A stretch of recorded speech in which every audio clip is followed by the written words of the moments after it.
It was billed as a Moscow charm offensive. Russia's top diplomat sought to convince African leaders that it wasn't responsible for the conflict in Ukraine or the global food crisis.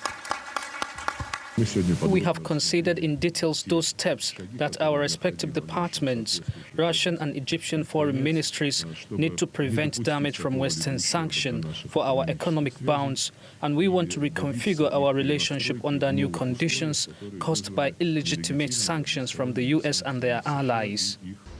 Sergei Lavrov thanked African countries for largely refusing to condemn its actions in Ukraine, despite hundreds of millions of people on the continent facing rapidly rising food prices due to severe shortages. Russia's support on the continent is in part due to the fact that many of the countries are still ruled by parties that were helped by the former Soviet Union.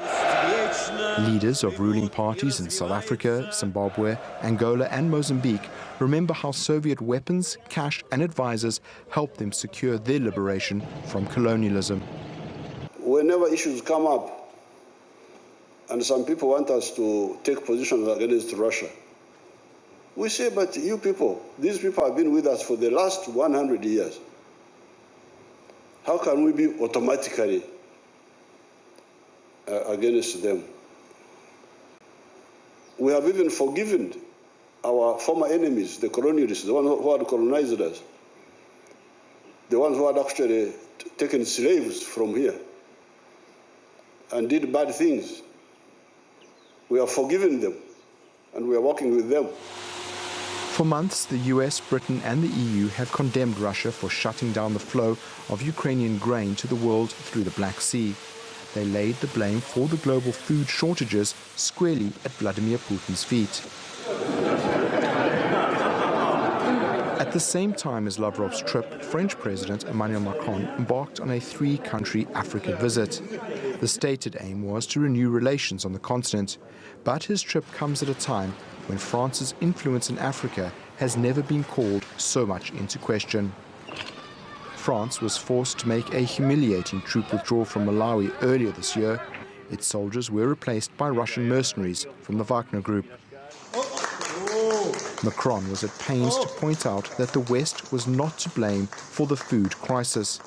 He criticized African countries for not speaking out against Russia's actions.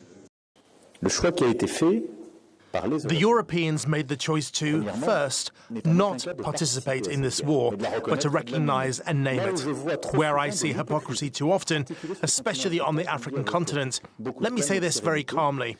For it not to be called a war is one thing, but to recognize who instigated it is another issue, especially if it is due to diplomatic pressures.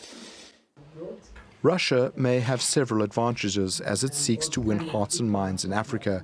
The lingering loyalty to the Soviet Union's support, the ongoing supply of arms to African militaries, and grain and maize deliveries.